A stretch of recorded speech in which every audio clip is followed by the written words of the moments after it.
Hello friends, आप सभी का स्वागत है हमारे यूट्यूब चैनल थिंक आईएएस पर। सो गाइस, आज हम शुरू करने वाले हैं वंदरवा के लिए जो हमने ये सीरीज जारी की है। तो आज हम शुरू करने वाले हैं क्लास 9th केमिस्ट्री का पाठ तीसरा, परमाणु और अणु। देखिए दोस्त, ये जो चैप्टर है ये आपके यूकेएसएससी हो, यूपीएससी हो, यूकेपीएससी हो या फिर एसएससी या एनसीईआरटी, केवल एनसीईआरटी को लेकर आपकी समझ को इतना बिल्डअप कर देगी, क्योंकि कथन और कारण में ये प्रश्न आपके सामने यूपीएससी बेस्ड प्रश्न है। व्याख्या सहित हम चर्चा करेंगे। तो देखिए दोस्त, आज हम शुरू से शुरू करते हैं। परमाणु और अणु जो तीसरा चैप्टर है उससे शुरू करते हैं। तो प्रश्न नंबर 1 क्या है हमारे पास, क्या कहता है? द्रव्यमान संरक्षण तथा स्थिर अनुपात के नियम के संदर्भ में निम्नलिखित कथनों पर विचार कीजिए। देखिए दोस्त, कथन क्या कहलाता है या कथन क्या कहता है? तो पहला कथन क्या कहता है, देखिए, एंटोनी एल लवाइजियर तथा जोसेफ एल प्राउस्ट का संबंध रासायनिक संयोजन के नियमों से है। रासायनिक संयोजन के नियमों से है। द्रव्यमान संरक्षण के नियम के अनुसार किसी रासायनिक अभिक्रिया में द्रव्यमान का न तो सृजन किया जा सकता है और न ही विनाश किया जा सकता है। जो द्रव्यमान संरक्षण का जो नियम है उसके अनुसार क्या है, रासायनिक अभिक्रिया में द्रव्यमान का न तो सृजन किया जा सकता है और न ही विनाश किया जा सकता है। और स्थिर अनुपात में स्थिर अनुपात के नियम अनुसार किसी भी यौगिक में तत्व सदैव एक निश्चित द्रव्यमान के अनुपात में क्या होता है, विद्यमान होता है। तो हमें बताना है कि इन कथनों में से कौन सा सही है, कौन सा गलत है। तो देखिए दोस्त, ध्यान दीजिएगा, इन हमें से हम बताएंगे कि कौन सा सही है, कौन सा गलत है। तो कथन 1 क्या है? केवल 1, केवल 1 और 2, केवल 2 और 3, केवल 1, 2 और 3। तो देखिए दोस्त, इसमें से जो सही आंसर होगा हमारा वो क्या होगा? डी होगा, 1, 2 और 3, क्योंकि तीनों जो है सही है। अब हम इसकी व्याख्या पर चर्चा करते हैं। इसकी व्याख्या आखिर क्या कहती है, इसकी व्याख्या क्या कहती है, ध्यान दीजिएगा। ठीक है दोस्त, ध्यान दीजिएगा, आपके लिए बहुत ही मोस्ट इम्पोर्टेंट सीरीज हमने जारी की है। वन दरोगा हो चाहे कोई भी साइंस जहाँ पर पूछी जा रही है, क्योंकि देखिए दोस्त, एनसीईआरटी से जो है हर जगह आता है और एनसीईआरटी को बेस बनाकर ही प्रत्येक आयोग जो है पेपर को बनाता है। तो उपयुक्त तीनों कथन क्या है? सही है। एंटोनी एल लवाइजियर और जोसेफ एल प्राउस्ट दोनों ही रासायनिक संयोजन के इन नियमों से संबंधित है। बहुत सी प्रायोगिक कार्यों के पश्चात इन्होंने 2 नियम प्रतिपादित किए। 2 नियम कौन कौन से हैं? पहला नियम है द्रव्यमान संरक्षण का नियम और दूसरा नियम है स्थिर अनुपात का नियम। देखिए दोस्त, ये जो दोनों नियम हमको बताए गए हैं, अब हम एक एक करके इन नियमों के बारे में चर्चा करेंगे। आखिर ये नियम हैं क्या और इन नियमों से जो है किस प्रकार से ये जो है रासायनिक अभिक्रियाओं के पर ये नियम लागू होते हैं। तो देखिए दोस्त, जब से ही हम परमाणु और अणु के बारे में पढ़ते हैं तो यहाँ पर ये नियम जो है बहुत ही मोस्ट इम्पोर्टेंट हो जाते हैं। और द्रव्यमान संरक्षण के नियम के संदर्भ में लवाइजियर, और यहाँ पर मैं आपको एक बात बता दूं, जो आधुनिक रसायन विज्ञान के जो पिता हैं वो भी लवाइजियर को माना जाता है, एंटोनी एल लवाइजियर को माना जाता है। तो देखिए दोस्त, इन्होंने द्रव्यमान संरक्षण के नियम के बारे में बताया। द्रव्यमान संरक्षण का जो नियम है वो कहता है कि द्रव्यमान को न तो सृजन किया जा सकता है और न ही विनाश किया जा सकता है। और इसी प्रकार जो है स्थिर अनुपात का नियम किसने? प्राउस्ट ने। कौन से वैज्ञानिक? एल जोसेफ एल प्राउस्ट, इन्होंने जो है इसके बारे में बताया। और किसी भी यौगिक में तत्व सदैव एक निश्चित द्रव्यमान के अनुपात में विद्यमान रहते हैं। जो तत्व जो है वो क्या है? एक निश्चित अनुपात में क्या होते हैं? विद्यमान होते हैं। यौगिक तत्व सदैव क्या होते हैं? निश्चित द्रव्यमानों के अनुपात में क्या होते हैं? विद्यमान होते हैं। इस नियम को निश्चित अनुपात का नियम भी कहते हैं। जो देखिए दोस्त, जो ये वाला नियम है इसको क्या कहते हैं, निश्चित अनुपात का नियम भी कहते हैं। वो कहते हैं ना, न संघर्ष न मुश्किलें तो क्या मजा है जीने में, आंधी तूफान भी थम जाए जब लक्ष्य बना हो सीने में। देखिए दोस्त, अगर आपके सीने में वो ललक है, वो चाह है प्राप्त करने की, उठने की, उभरने की, तो वो चाह आपको जरूर बनाएगी। So please like share and subscribe my channel. और इसी प्रकार की इंटरेस्टिंग वीडियो जो है आपको प्रोवाइड कराई जाएंगी, जो आपके वंदरों का या साइंस से रिलेटेड कोई भी सब्जेक्ट उससे जो है रिलेटेड होगी। और मैं विश्वास दिलाता हूँ कि आपको, आपके लिए ये जो सीरीज हमने जारी की है ये बहुत हेल्पफुल होगी, क्योंकि एनसीईआरटी बेस्ड है बिल्कुल। एनसीईआरटी का एक भी पॉइंट छूटा हुआ नहीं है। अगर आपको लगता है कोई पॉइंट छूटा हुआ है तो कमेंट सेक्शन में ज़रूर बताइए कि कौन सा पॉइंट छूटा हुआ है, उसको हम मेंशन करेंगे। तो देखिए दोस्त, आगे हम देखते हैं, निम्नलिखित में से किसी परमाणु सिद्धांत के प्रस्तुतकर्ता के रूप में माना जाता है। परमाणु सिद्धांत सबसे पहले किसने दिया? महर्षि कर्णाद ने। देखिए यहाँ पर बता रहा है महर्षि कर्णाद ने, जॉन डाल्टन ने, डेमो डेमोक्रिटस ने, या लिथुसिपस ने। तो देखिए दोस्त, जो सबसे पहले जो परमाणु सिद्धांत दिया, यहाँ पर एक शब्द है परमाणु सिद्धांत। अणु के बारे में सबसे पहले, अणु के बारे में बताया, कण के बारे में तो सबसे पहले किसने बताया? कर्णाद ऋषि ने बताया। ठीक है। और लेकिन अगर हम बात करें परमाणु सिद्धांत की, तो परमाणु सिद्धांत जो सबसे पहले दिया वो जॉन डाल्टन ने दिया। तो इस प्रश्न के हिसाब से जो इसका सही आंसर होगा वो होगा जॉन डाल्टन। तो अभी इसकी व्याख्या पर हम चर्चा करते हैं, आखिर इसकी व्याख्या क्या कहती है। इसकी व्याख्या कहती है दोस्त कि सन 1808 में जॉन डाल्टन ने परमाणु सिद्धांत को प्रस्तुत किया था।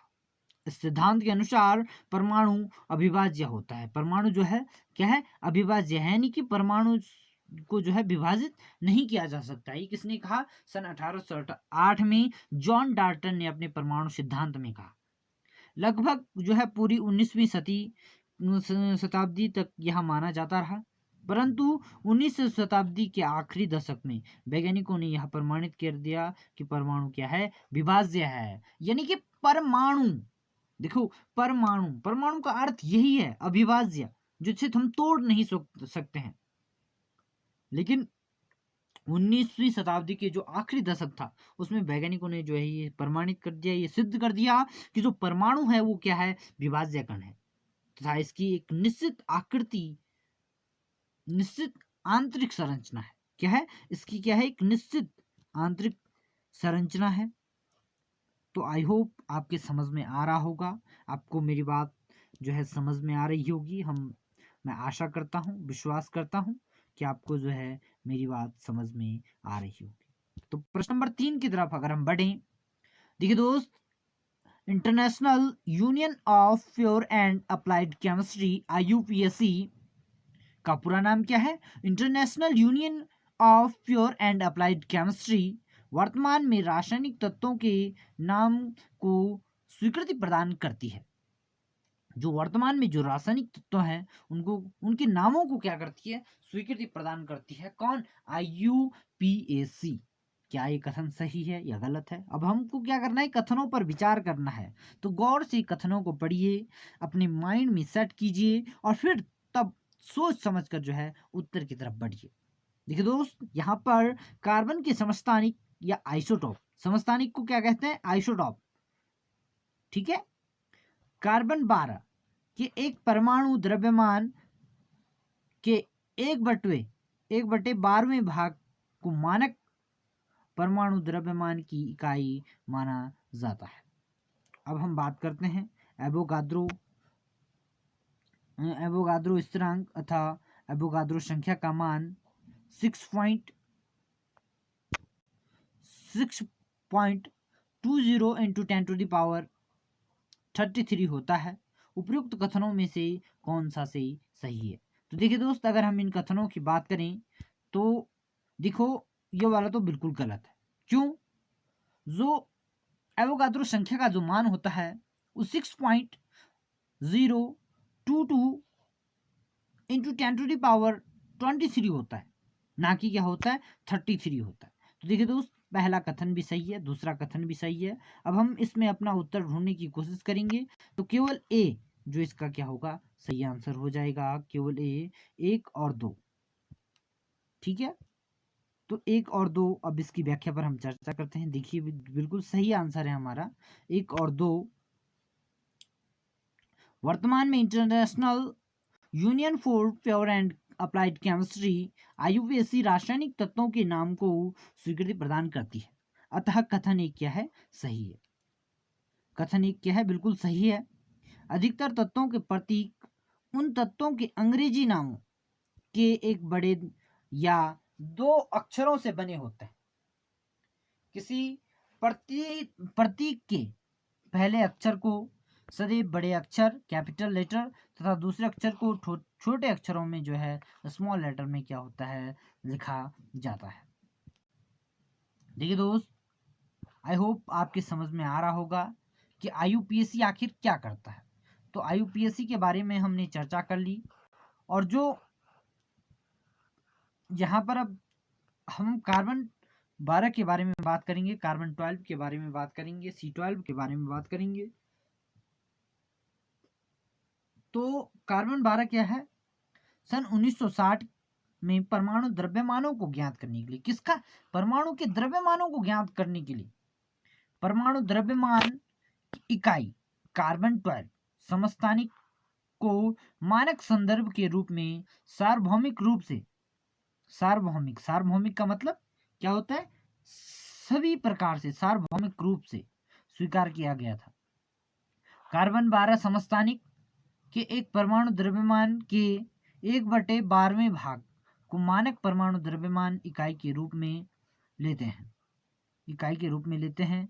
कार्बन 12 समस्थानिक को एक परमाणु द्रव्यमान के सापेक्ष सभी तत्वों के परमाणु द्रव्यमान प्राप्त किए गए हैं, अतः कथन 2 क्या है, बिल्कुल सही है। और कथन 3 गलत क्यों है, अब हम समझने की कोशिश करते हैं। जो एवोगाद्रो जो नंबर है, एवोगाद्रो संख्या जो है, एवोगाद्रो नंबर जो है, एवोगाद्रो स्थिरांक का जो मान है वो 6.6 इंटू 10⁻23 होता है, अतः कथन 3 क्या है, गलत है, क्योंकि यहाँ पर 33 लिखा हुआ है, जो क्या है, गलत है। यह किसी पदार्थ के एक मोल में कणों, परमाणु हो गया, अणु हो गया अथवा आयन की संख्या को बताता है, जो कि निश्चित होती है। इस स्थिरांक को N0 के रूप में निरूपित करते हैं। इसका नाम इताओली वैज्ञानिक एमिडियो एवोगाद्रो के नाम पर रखा गया है, उनके सम्मान में जो है इसको रखा गया है। आई होप आपके समझ में आ रहा होगा। और देखिए दोस्त, आगे भी ये सीरीज जारी रहेगी, अगर आपका सपोर्ट रहा, आपका सहयोग रहा, पिछली वाली वीडियो को आपने बहुत सहयोग दिया, उसके लिए बहुत बहुत धन्यवाद। इस वीडियो को भी आप सहयोग दीजिए, सपोर्ट दीजिए, और लाइक शेयर एंड सब्सक्राइब जरूर करिए, क्योंकि दोस्त अगर आप सपोर्ट करोगे तो इसी प्रकार की हम जो है कई सारी वीडियो, कई सारी सीरीज आपके लिए जारी करेंगे।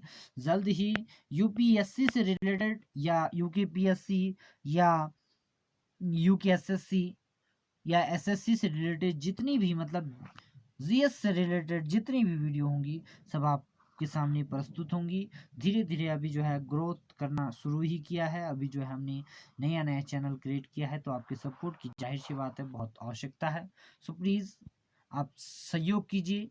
इसके बाद कल हम जो है परमाणु की संरचना पर जो है चर्चा करेंगे, इस चैप्टर पर जो है हम चर्चा करेंगे। तब तक के लिए बहुत बहुत धन्यवाद। आपका प्यार इसी तरह से बना रहे, आप इसी तरह से सहयोग करते रहें। So finally thank you.